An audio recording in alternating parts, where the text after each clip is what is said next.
This week on Lunchbox Envy, in medieval times, meals were served up on plates made of stale bread. In the 19th century, you could snack on some toast water. Literally toast soaked in water. And when crisps were first introduced, some landlords opposed them, fearing that the deafening crunching sounds would drive away their customers. It's pub grub.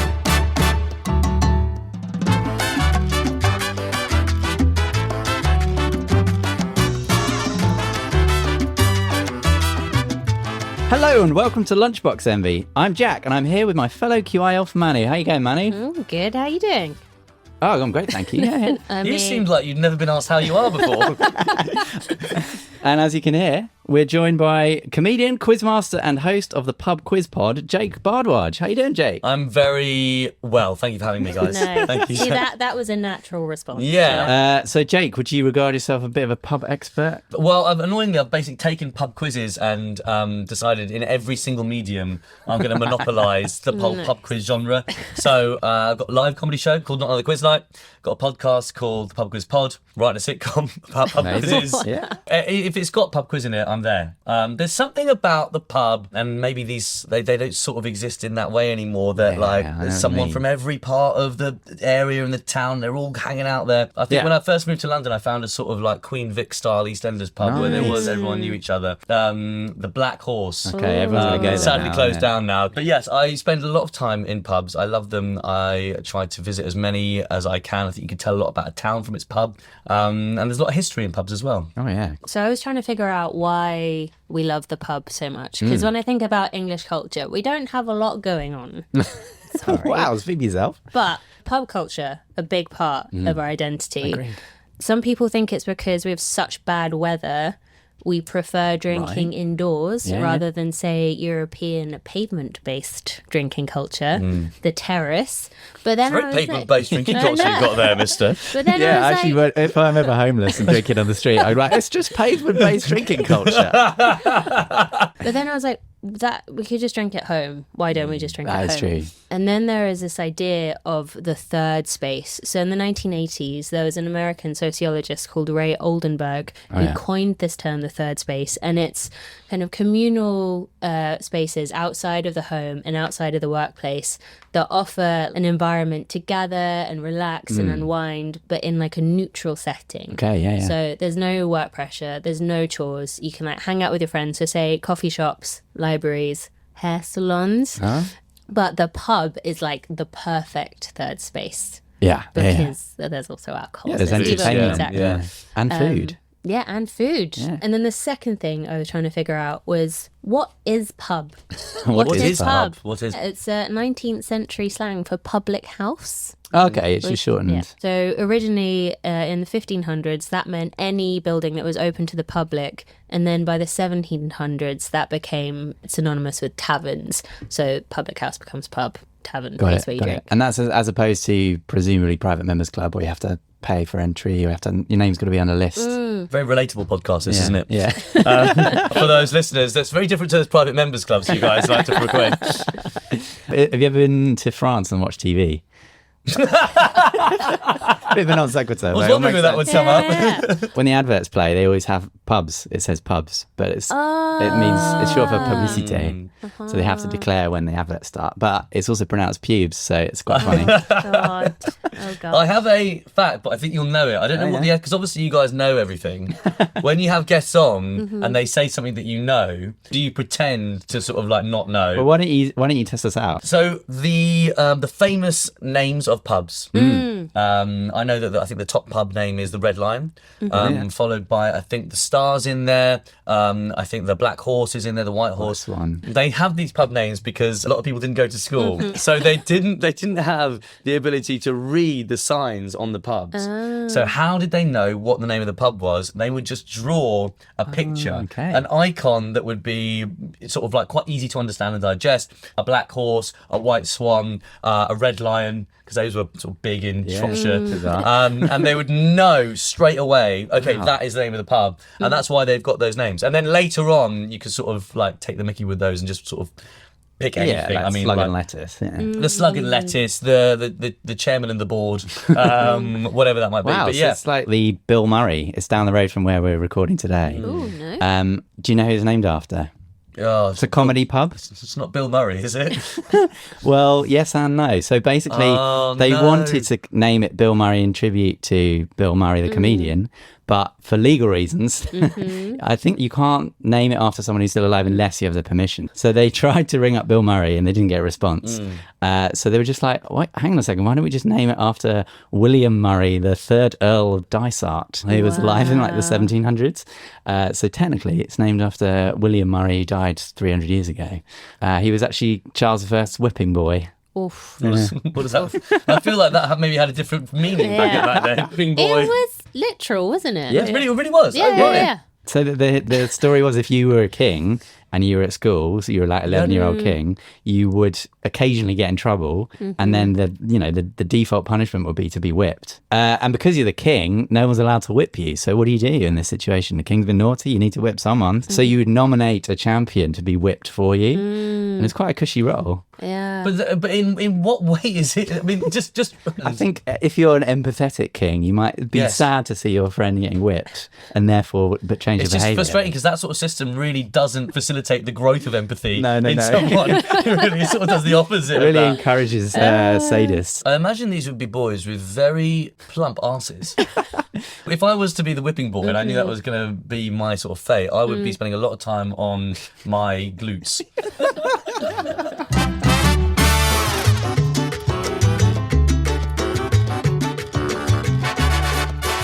Okay, it's time for our first lunchbox, and this week that's Jake's. What have you brought, Jake? It's the Ploughman's. Okay. Oh, The original food that's been going in pubs for many, many years, or has it? Didn't expect that twist and turn, did you? Or has it? And there'll be a few of those. Yeah. So I've brought this today from my home. Or have I?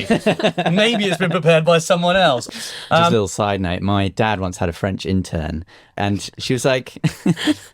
Sounds like the start of how your parents got divorced, mate. The whipping boy. So she was just reading the menu one day, they were having lunch, and she was like, what is this Pluffman's? Which I think is legitimate, because the OUGH is... It's a nightmare, isn't it? Absolutely It really nightmare. Anyway, so you brought us a Pluffman's. Yeah, I have. So I get the sense that the Ploughman's it feels quite authentic and historic. It's very simple to make. In fact, for anyone who doesn't know what it is, it's basically cheese and bread served on a big board. And you often get like a couple of different cheeses, a couple of different breads even, and a little bit of chutney, maybe some grapes, which always feel like a bit out of place. What, the grapes? Yeah. Do you not think? Oh, I love it. They feel quite Mediterranean, whereas the Ploughman's is proper English. Yeah, well, little indication as to how recent it might be. Ooh. Shall we start at the start? Where did pub grub start? Does it go back to what, medieval times, I mean, ancient we've been Egyptians? drinking at pubs, like public places, since the Roman times. So they brought over their wine shops, which they bought with the roads, because they were like, okay, we've got travellers. People are going to want to drink and drive. I don't know what they were driving at the time. So they introduced tabernet, which is where we get the word tavern. Oh, right. And then once these were established, the British... I don't know why that came out really like... You sounded very ferocious. Yeah, you sounded, I have to say. So then the Brits were like, you know what, we're going to introduce our local brew too, which was ale. Okay. So these wine shops started serving ale. So that's when we kind of got the start of the pub. And the ale itself, from what I understand, was sustenance. Yeah. It wasn't really used to get drunk with. It was used as sort of like liquid bread. Yeah. So you'd have the ale woman in the town would make the ale. You'd befriend her, you might get an extra sort of portion. They'd be packed with calories and safer than water, I suppose. If you then had a bit more money to go beyond the ale, you might get some turnips and some veg. And then maybe if you had loads of money, you might get a little bit of venison as well. Amazing. Ooh. Yeah. When you have the introduction of stagecoaches and then the kind of introduction of inns, like places you could rest where you need a square meal on your journey and the horses are like swapped over, and you have the kind of section for the rich people, which is inside the kind of like restaurant-y bit, and then the poorer space around the bar for the people who were literally sat on the outside of the coach. So you have like Okay, inside the and driver and outside stuff, spaces yeah. on both the coach and in the inn. Wow. And then you have like different kind of tiers of food. So you have like all of the fancy food for the inside people, and then the kind of more like snacky, basic food Okay, in the yeah. bar section.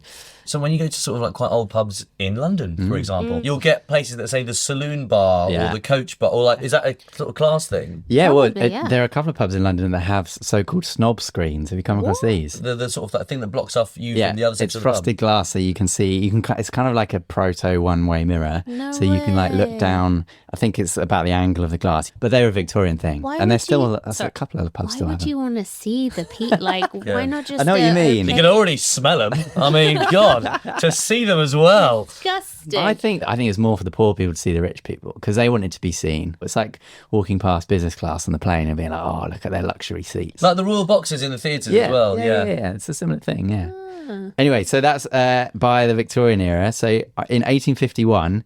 I read that Henry Mayhew, he wrote a book called London's Labour and the London Poor, which is a great record of basically what poor people were doing. I think he was a guy who did the sandwich census and found that there was sort of yeah. 12... That was him. Yeah. Oh my God. You joke, but that is a There were, genuine reaction. there were thousands from me. there were thousands of sandwich sellers on the streets of London and they were all selling ham. There was really? no other So option. Yeah. But he wrote a book called London Labour and the London Poor in 1851, and he basically did a bit of anthropological analysis of London's poor in the 1840s. And he noticed that people made their living selling snacks. So you'd have a guy coming round to all the pubs. Kind of like how charity people come round with a bucket and a little card machine, especially at Christmas time. But they'd come and they were selling pickled whelks, boiled green peas, fried fish, pies, and sheep's trotters. And apparently the whelks were not to fill themselves, but for a relish. It was not designed to sort of give you sustenance. It was just little picky bits, right? It's a little snack. But they'd come round, they'd have there'd be the whelk guy who'd come round, who'd be like, oh, you know what, I'm a bit hungry, I don't fancy a pie. Let's wait for the whelk guy to come round. Whelk. Yeah. What is a whelk? A whelk is a small little sea snail. Oh, There must have been someone going like, should we sell like one nice thing in amongst the fucking anuses and the fungi? Like maybe some crisps? I don't know. Well, crisps come along. By the Yeah. 1920s, we had the technology to package crisps. And this was basically the point where the pubs were like, great, we're free of these random poor people coming around making our pub smelly, Yeah. selling pig's trotters and offal. We're free of them. Finally, we can, buy our own, packets of crisps and keep them behind the bar. And so that was the 1920s. It was in the USA, actually, that they developed the technology to package crisps in individual packs. But interestingly, do you know the brand Tato, the Irish brand? Yeah. They were the so first good. to develop flavoured crisps. Until then, they were all salt. Well, they're either salt or just salt plain was- oil. I feel like salt is a flavour. The first one they launched was cheese and onion. Oh, Wow, that well must have been a done. game So they're changer. inventors of cheese and onion. So then jump to 1936, crisps are starting to appear. There's this amazing book. Have you read... Well, there's a whole project called Mass Observation. It was basically a bunch of guys in 1936 decided they would just, kind of like Henry Mayhew 80 years earlier, they would just observe everything, however mundane, and they just write it all down for presumably people in the future to look back on, like I did researching this. So they've got such a detailed description of a day in a Bolton pub in 1937. Like we were saying earlier, there were segregated parts of the pub. They weren't a bouncer outside, but you would sort of naturally gravitate to the one that you sort of recognised. There were Irish navvies in one part who were drinking gills, which apparently was a more manly version. It wasn't manly to drink pints of beer, it was manly to drink gills, which are kind of conical flasks that are way smaller than a pint as well. So I presume they were kind of shotting beer, and the navvies would be putting away hundreds of these. But yeah, the food available were similar. It was like pig's trotters, black pudding, tripe, pies, and they were all brought around by, it was this kind of the dying era of these hawkers, as they were known. But yeah, fascinating book. I mean, just sort of aside, go and read Mass Observation because they really went to town. They did such a useful, historical, interesting thing because their emphasis was on regular mundane things that they all took for granted in the 30s that we all now see as kind of alien and odd. And it's a bit like if you read a recipe today for cake, it would say milk and eggs, and you just instinctively know that that's cow's milk and chicken's eggs. But it could easily be like flamingo milk and lizard eggs. Like, Wasn't that though, was it? No, of course. But like that's because we know. It's so much more interesting as well than just documenting the history of the people in charge, which is so much of what we sort of learn about in history at school. Well, there's such a black hole in our knowledge of everyday things. As soon as it gets over about 100 years old, we don't really know. Like apparently in the 1500s, there was salt and pepper on the table and then a third condiment, but we don't know what that condiment is because no one bothered to write it down. Because no way. The reason we know there's a third is because we found lots of condiment sets from 500 years ago that have 3 receptacles, and we don't know what the third one is. Maybe it was just sort of, that's just a free hit for your household, Yeah, or whatever that's sort of true, house you're at. So you've got your salt and pepper, and in this house, we are a powdered custard house. And it's just whatever your house is, It's a bit like... what would your houses be? Chili flakes. Ah. Chili flakes Very on nice. everything, Nice. I'd probably have Laugan Mar chili oil. MSG. MSG. E621. Oh, yeah. I know my E numbers. That would be a great pub quiz round, actually. Yeah, it really would be. Okay, so where does the Ploughmans fit into this potted history? We've not heard about that. Yeah. So I think the Ploughmans we think of as being really old. I think that versions of this would surely obviously exist because there's no cooking involved. You just grab whatever you've got in the pantry, bit of bread, bit of cheese. But then like calling it a Ploughman's, we've got one example of the phrase, a Ploughman's luncheon, before the 20th century in 1837. So that was from the memoirs of the life of Walter Scott. And it just meant a simple rustic meal eaten by a ploughman. Okay, right. So it's not a thing. It's not capitalised P, capitalised L. It's just No, like, it's just like a guy who is a ploughman needs a hearty meal. of course. In my thinking, there can't be that many people who run ploughs. and enough for it to become like, that needs to be thing. a thing. For like, I was going to say, I didn't know it was, like, is a ploughman a thing? Like, Yeah. surely it's... Yeah. But do people just have that one job? you're right, man. I think like the plough is something that comes up just at one part of the year. It's a task. It's not even a profession. It's a That's what I task for a farmer during one part of the year. Yeah. Do you know what I mean? Yeah. It's like a data entry clerk's pudding.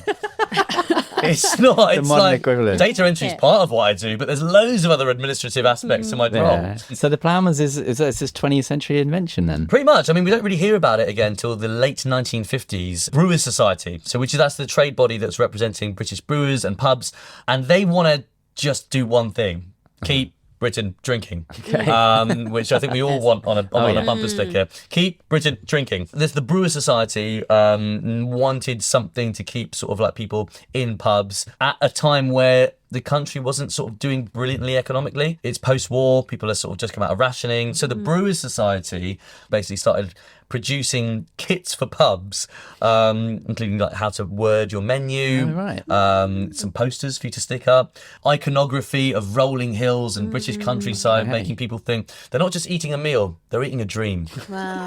And that dream is when Britain was They're bloody good. They're eating our history, Yeah, they're eating history. So it's like a retconned history then? Yeah, I guess, I feel like in this country we've got a long history of taking stuff that was sort of like half mentioned in a book ages ago and then romanticising that and letting it become a thing. It reminds me a little bit of how the Thai government wanted to make Thai food a thing. It's good, isn't it? So good. And then, so they just thought, let's just create pad Thai and like just create the culture around it, ship it out. But they have a specifically... It's a government department so you get funding if you set up a Thai restaurant in the UK. Wow. Yeah. It's so clever. Yeah, and if you look at the numbers, they're like 10 times as many Thai restaurants as you'd expect, like compared to expats. Sorry, I've just realised so many pubs do Thai food. Oh, right, yeah, that's true. Well, they could probably Especially get it Irish subsidised. pubs I've found as well. Yes. They love it. And so by the end of the 50s and 60s, Ploughman's is everywhere. It's in tourist guides. It's like the thing to do if you're in an English country pub. Right.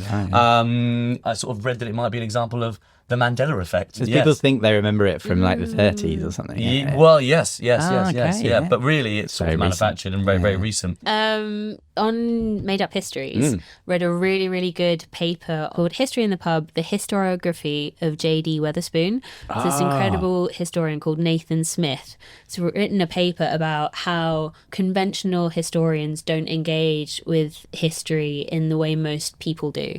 And a lot of popular history is happening like on the ground, in shops and stuff, but particularly in pubs and particularly in Wetherspoons. Right. It's like a highly politicized environment. We should, just describe what Wetherspoons is, because it's such a cultural icon in our country. And it's a chain of pubs founded in 1979. I think there are about 800 of them now. The brand name is JD Wetherspoons. The JD comes from a character in Dukes of Hazzard.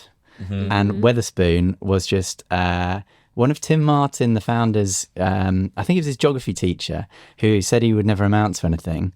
And then so he was like, well, I'm going to call my pub chain after him. So it's quite a strange origin story. Weird way to show someone that they've been wrong. Yeah, fuck you, Mr. Wetherspoon. I made it. It's a fascinating place because it also opens at 9 a.m. You can get breakfast there. Yeah. And they've all got unique bespoke carpets. Yes, they do. There's no Wetherspoons carpet is the same. And people go far and wide trying to sample every single sample every single carpet while licking the floor. You do not want to lick a Wetherspoons floor. No. But yeah, so he's got an interesting business model. Apparently, they don't show any sport. They show the news, weirdly. They've still got televisions, rolling news. And again, he's quite political. He's very pro-Brexit. And in fact, I think he's taken all the EU drinks off his menu. So the champagne is from Australia.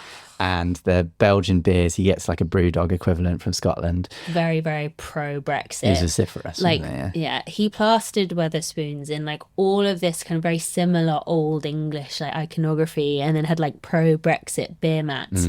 And basically this article is saying if you want to engage with history on like a more kind of real everyday level, you need to be going into these spaces like Spoons to kind of understand what everyone is seeing, because like no one's going to go to the library and pick up like an old book about something, or no one's going to write what's happening to them and then put it in a library. They do sort of want to, so they're always sort of reaching for that historical link. Yes. That was also part of this paper, is they really go in hard on local history. And this paper specifically was looking at how they communicate local scientific history. So people who have come up with like incredible inventions or scientific breakthroughs in that area. Wow. But it's really weird the way they tell these stories, because it's also still quite like political. I think in London, if you want to just make sure that your pub is linked to history, just whack a plaque on saying Charles Dickens drank here. True.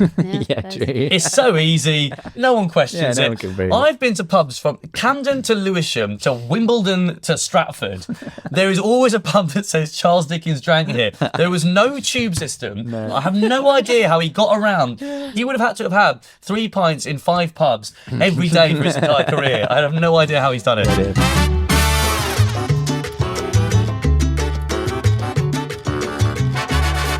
Okay, it's time for our second lunchbox, and this week that's Manu's. What have you brought, Manu? I have bought a Scotch egg. Oh, that's very kind. Classic pub Not snack. enough for one each, though, I notice. Well, this is not your usual Scotch egg. Okay, I'm suspicious. It's got the third condiment. The secret third condiment. What is it? I have made a dessert Scotch egg. Oh. 2 savoury boys getting quite disappointed there. I wanted some meat. I know. That's very exciting. Would you like to cut in and see what's inside? I'd love to, yeah. Wow. Tell you what, it's quite hard. Wow! Oh, it is a cream egg. That's amazing. That's incredible. Really hard to find cream eggs off season. Right. Yes. They're not laying. I know what's going on. Look at that cross section. Wow. So that is a cream egg in the middle, and then what's the outside? So we've got cream egg, edible cookie dough, which is basically eggless cookie dough, and then a Biscoff crumb. Oh my goodness. So we've been talking about pub food, pub meals. I would like to talk about pub snacks. Okay. Starting with a Scotch egg. So the traditional Scotch egg is a boiled egg wrapped in kind of sausage meat or something savoury. Sometimes it's fish. And then it's breadcrumbed and it's fried. So no one can decide where it's from. And then there's a whole debate as to whether it counts as a meal or not. Yeah. So the story goes that Fortnum and Masons made the first Scotch egg in 1738. And it was meant to be a convenient snack for travellers heading west from Piccadilly. So they'd grab an egg, eat it on their merry way, which is fine. But then the food historian Annie Gray, who's read into it, is like, look, no one who's shopping at Fortnum and Mason's is going to want to grab an egg and carry it around with them. Fabergé egg, maybe. Yeah, they're going to like want to sit and have a meal and not get yolk all over themselves. So she's not convinced. Okay. And she says it's more likely this dish was inspired by an Indian dish called Nargisi kofta, which I don't know if you've seen this. It looks so tasty. It is a egg wrapped in lamb mince, and that's deep fried, and it's served with a kind of like that does sound good. yogurty savoury sauce, which looks fantastic. The Dutch have their own version of the Scotch egg. So they're like, it's kind of from here. They have fantastic names for theirs. Vogelnestje, Nice. which is bird's nest, or Gehaktbal Kaibukikbo. Was that nice? That was one nice. word, Yeah, I think we all enjoyed it, for sure, yeah. Which is It's like the opposite of ASMR. I don't know. Peekaboo Meatball, that one means. Oh, wow. Peekaboo Meatball. Yeah. John Barrowman got fired for playing Peekaboo Meatball, didn't he? It's one of those old Etonian games. They were like, Greg Wallace, stop playing Peekaboo Meatball. Well, then a more to the point one, which is just egg ball. So those are all of the names. They tend to serve theirs with tomato sauce. And then another food writer has come along and is like, actually, this is inspired by an Indonesian dish. so nothing to do with Scotland. No, that was the one thing everyone can agree on. It's not a Scottish dish. Sorry, Scots. I mean, we really are more polarised than ever. But the one thing we can agree on. It's not Scottish. So where does the name come from? Actually, no. Do you know? Do you want to set that up? Go on. As the episode's gone on, because the fake humility is really dissipated. Go on then. Go on. So, Scotch egg has nothing to do with Scotland. The word Scotch used to mean spiced or like slightly twisted. It was like a scotched egg. It was like So the Scotch bonnet. No, Pepper? that is actually because it looks like a Scotch bonnet. It looks like a tam o' shanter. Oh, for God's Sorry. sake. Delicious. Yeah. Delicious. So this also brings me on to the fact that the Scotch egg got a big moment during COVID. Oh, I remember it well. So in 2020, during COVID, pubs that were in tier 2, so not crazy high risk, but pretty high risk, they were still allowed to serve drinks with a substantial meal. That was the wording. Yeah, but no one could decide what that was. And it was never defined. So it was just a floating thing that politicians were like, yeah, obviously a Scotch egg is a meal. Someone actually got fined quite a lot of money. Wow. But yeah, that reminded me of the Rains sandwich, which I can't believe we've not spoken about before. What's that? So in the 1800s, so like late 1800s in America, this is before Prohibition. Politicians were clamping down on alcohol consumption. Sure. So there was a law passed which banned alcohol sales on Sundays. And in New York, liquor licenses skyrocketed. They were really, really expensive. So they rose from $200 to $800. Wow. And one way you could get around this was like the Scotch egg, serving food with drinks on Okay. Sundays. So what developed from this was a sandwich which was essentially inedible. Sometimes they were made of rubber, sometimes it was literally like a brick between two pieces of bread. It was just like a token meal that you bought with your drink and then you gave back, but it meant that you could get around this licensing. I feel like that's quite easy to rumble. If you're an inspector, you're like, I'd like a sandwich, please. Yeah, Isn't it easier just to make a sandwich? I think the fact is you you can can reuse it. reuse these ones. If it's made of inedible stuff, like it's just a thing wooden. that you pass around. To the extent these like sandwiches are so important, by 1902 there was a fight that broke out in a pub because someone tried to eat the sandwich, which was not the done thing, because like that was your special one sandwich that you had and you used to like sell drinks to everyone. And the police came and no one got in trouble. They actually returned the sandwich to the bar and was like, there you go, have your sandwich back. So it was like, yeah. They were kind of in on it, I guess. Yeah, absolutely. Well, that reminds me of in 2011, there was a New York bar that was told to stop selling boiled eggs, because it used to be the custom. And in fact, in the 40s and 50s, there would be boiled eggs on every bar, and sometimes they were pickled and sometimes they were just boiled. And they last quite a long time. They're quite hygienic because they've got a shell, unlike the peanuts, which we might go on to later. And so in 2011, they got shut down because of food safety hygiene. They were sort of deemed to be dangerous. So the bar installed wooden eggs. So you could take a wooden egg just as a little memento. That's really nice. Oh, again, you had to give them back at the end of your meal. But one of the things I think of immediately when I think of pub snacks is salt. Just straight up. What are you eating with your beer? Yeah. It's something insanely salty. True. And then I found out that until the UK Licensing Act of 1872, landlords literally just put salt in their beer to encourage people to drink more. Wow. I know. And then that act came to kind of prevent the adulteration of drinks. So you couldn't put salt in your beer anymore. You couldn't put opium, like cannabis, strychnine, or tobacco. Can't do anything anymore. So all of that went. Woke madness. So yeah, all of those fun things went. And instead they started serving really salty foods instead. And it does, to be fair, adding salt to beer is a really old practice. Even in the Egyptian times when they were making beer, they'd add salt to it because it reduces bitterness, enhances sweetness, and it actually kind of helps it retain moisture texturally. It enhances sweetness. Yeah. In my stupid brain, I thought it was the opposite of sweetness. I suppose we do learn in school, like the 4 flavours and now 5, the sweet, the salty, the sour, the bitter and the umami. But they're not really, it's not really like the colour wheel. Like you can't say one of them's the opposite of the other. That's how it feels though, that they're all sort of independent of each other. So salt is not the opposite of sweet. And the Egyptians wouldn't have had sugar cane, so they wouldn't be able to put sugar in their beer if they wanted it sweeter. They had honey though. Yeah, that's true. I read that one of the early pub snacks was hot oyster. Did you read that one? Yes. It was a guy called Chesterfield Joe in a Chicago bar in the mid-19th century. He was actually a politician, so he was kind of trying to win your approval and your vote. But he owned a bar and he was like, let's give everyone a hot oyster with their drink. And yeah, for some reason, I don't think he won. But he's called Chesterfield Joe. Because oysters had been the snack of like pubs in the East End for many, many years. Well, they were the poor man's food, weren't they, until quite recently? Prevalent. I mean, they're expensive now because they're quite hard to harvest and find. Apparently it's the shift was when post-industrialization, when the water got really, really polluted and the oyster stocks plummeted.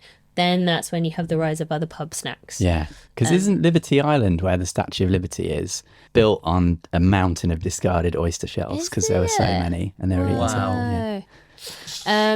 Favorite pub snacks? Oh, okay. Do you think you could wait? I'm going to hide my notes. Okay, I'm not looking. British Lion Eggs recently took a survey of Britain's favourite pub snacks. Probably biased, but okay. You know what? Just as a clue, they don't do very well in this ranking, which is embarrassing for them. I reckon I know the top 3, but I don't know which order they're in. Okay. Chips, nuts, and crisps. Chips. That's hot food. I'd say that was a meal. So, should we go nuts as one? Nuts. No, but people have allergies. Crisps has got to be one. I think crisps is one. Yeah. Then nuts. Ooh. Yeah. Then pork scratchings. Actually, sausage rolls. Then pork scratchings. Sausage rolls? Really good. Scampi fries. Oh, yeah. That is the next one. Have you got fries. all 10? Yeah. All right, I've just seen number 9. Half a pint of prawns. Olives also on there. Olives, that's really? true. It's very middle class. Bougie. Okay, so those are the snacks that we're currently eating in pubs. But I wanted to talk about some from the olden times, historical pub snacks. First, leaf scratchings. Wait. Have you found in your research hairy bar snacks? Yes, I did find that website. So there's a website. Does that need age verification? It should do. So it's a website that's dedicated to pork scratchings. Amazing. It's big, really, really big. But it's quite old school. Like when the internet was that sort of thing, it was like a forum for interested people. Yeah. But one of their favourite versions of scratchings, because there are many, many, many, is a leaf scratching, which is taken from a really specific part of the pig. So it's the fat surrounding their kidneys and their loin. And apparently, when you fry it up, it tastes like Parma ham and is really, really savoury. Whoa. It's got a beautiful texture, like it's not as cartilagey and crazy. You're not going to break your teeth on it. Sorry, I thought it was going to be a vegan version. So I was waiting for the pig. You were like, it's taken from the right part of the, tree. That's it. No, it's still pig. Okay. But my favourite lost snack is Smith's cheese moments. Have you heard? No. I've not. No, go on. It's the missing. Tell us the rules. The missing of the trilogy. Okay. Scampi fries. Yeah. Bacon fries. Until 2009, there was a third one. No. Cheese moments. Wow. I know. So they had a third in the trilogy. Yeah, that just wasn't even a fry. It was a memory. It was like an experience. Yeah. But it looked amazing. So it was like corn chips stuffed with synthetic cheese paste. Beautiful. Apparently, on the the boards that they hang the scampi fries and bacon fries on, apparently sometimes you can still see the sort of cheese shadow. logo. And actually, Have you seen it? I've I never genuinely seen it. have seen a third column, and it's like nothing's ever there. It's the missing third condiment. Wow, the cheese moment. There have been petitions to bring it back. Really? Unsuccessfully. I emailed Walker's because Smith's was bought by Walker. Did you? What about this? No, literally I did. I was like, can I find these anywhere? Can I make them? Is there a recipe? And then I got a very polite email back saying a lot From of Gary people, Lineker? no, it's actually Kareem at Consumer Experience, who said, we know our customers' tastes are always evolving and we will listen and blah, blah, blah. But no, you cannot. You cannot Wow. Oh, wow. Favorite cheese moment?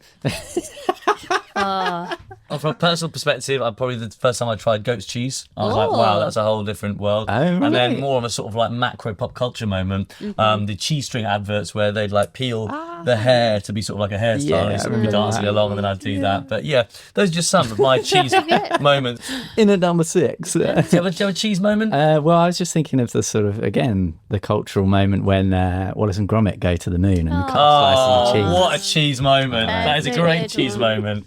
Mine is when I found out that we've all been eating really, really tiny bells. And so like mini Baby Bell is what we eat. And then there's just Baby Bell, which is like this. Really? Historic cheese moment.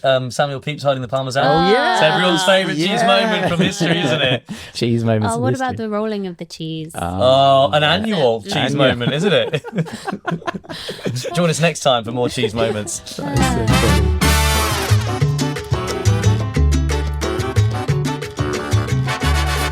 It's time for the final lunchbox of the day, and today that is mine. I've brought you guys a strange mashup between food and sex. I'm not hungry anymore. No. That's fair. I wanted to talk about the culture of pub snacks, and something that I think is a weird bit of nostalgia in British culture. We're too young to remember it, but you may have seen like old relics of it, and your parents might remember it in the 70s and 80s. So you have them nowadays where you have a display board of packaged nuts and snacks, pork scratchings. They'll be hanging in a sort of grid. But back in the day in the 70s, some nut manufacturers had the great idea to put an image of a scantily clad woman behind all the nuts, with the sort of the goal that you would boost nut sales because pervy men would like buy more nuts so that you'd reveal more of the picture. A bit like a strange sort of creepy advent calendar. It's like the final catchphrase. It's like, yeah, exactly. So the idea that it would be that was the closest they could get to seeing a naked woman let's buy peanuts to reveal and I imagine they would they would pick the ones in the corners. Yeah, they would always pick the just to keep the good stuff. I mean, you want to keep the good stuff up behind, don't you? Really? And I don't know, maybe one lucky patron would get their empty nut board at the end to take home. Oh wow! But yeah, I just think it's a bit tragic. But thankfully they've been phased out because as with today's eyes, they look really sort of quaintly misogynistic, if that's even a phrase. So this was specifically Big D nuts. Yes. So they were the most famous brand who were doing it. They were called Big D Nuts, and they're still making peanuts. They're based in Liverpool, but as I said, they were doing it in the 70s and 80s. The main model was a woman called Beverly Pilkington. She's not popular with Brexiteers because she was also the face of the campaign to join the EU back in 1975. Wow. And I think she's still alive. But then there was a little rekindling of the trend in 2002 because it had been dropped in the early 90s because everyone was like, is this okay? And then with the rise of lad mag culture, they had a rekindling in 2002. So that's where we might have seen, our generation might have seen them. And they saw a 35% boost in sales overnight. But again, they didn't really last long because lads mads all died out in the next 10 years. So I've mocked up my own one, which I think is something that should have existed. And it's basically the male version. Okay. Oof. Look at that. So Wow. I've made my own. It says Jack's Original Salty Nuts at the top. So who wants some peanuts? Oh, do we? Yeah, have let's to? do it. Whoa. There's my face. There's my face. Very nice. Let's just go for the middle one, shall Right, we? 50p. See what's here. Oh, there's a shoulder. Which one would you like? Ooh, Oh, wow. Someone's been Jack, working your out. abs look Let's great. go for the big D. Uh, Oh, disappointing. I'm wearing trousers. oh my god. So yeah, for those listening on audio, well, it's not my body, I will admit. Oh look, there's a little tattoo. It says Lunchbox Envy. No way. That's a neat little addition. Great. Yeah, but I think we should maybe adapt this technology for other things. What? Like What thing? if every time you like did your tax returns, you got a little like square of a. Sure.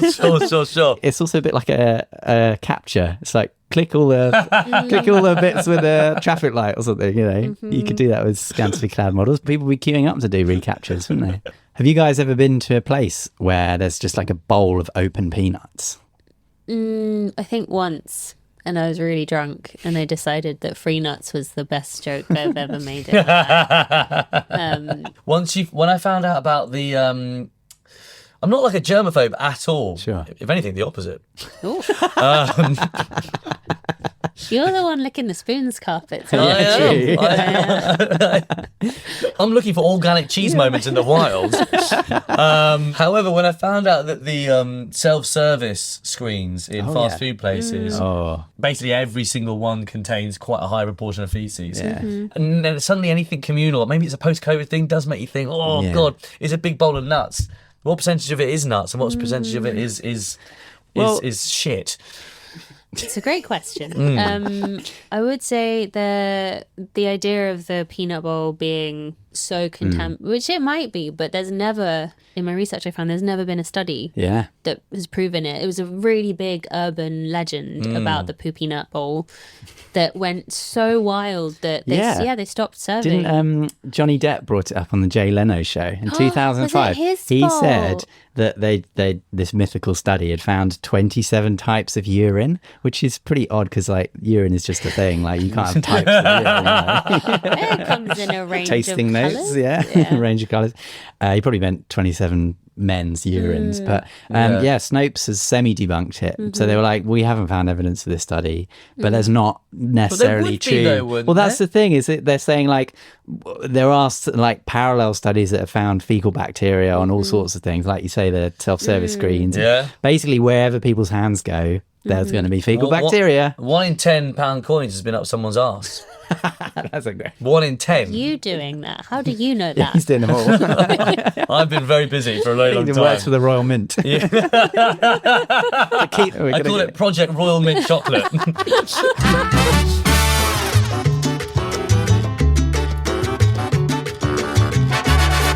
Okay, that's it for this week's edition of Lunchbox Envy. You can follow our socials for foodie facts and podcast updates. We are on X, Facebook, Instagram, and TikTok at Lunchbox Envy Pod. So, Jake, what else are you up to at the moment? Well, we've just announced 2 big shows. Ooh. Yeah, if you like a big night out and you like quizzes, it's called Not Another Quiz Night, which is a pub quiz that turns into a massive comedy variety show. We've got one on the 14th of Feb. We've got one for Easter, I think, in April as well. So good Christmas present and a big night out. But yeah, if you like trivia podcasts, this is the Pub Quiz Pod. It's a podcast where we get comedians on to answer real pub quiz sent in by a real pub quiz master from somewhere in the country. And then if you like sketch comedy, you can follow me at Jake Bardwaj TV. But you don't have to. Okay, that's all we have time for, so we'll see you next week. Goodbye. Goodbye. Bye.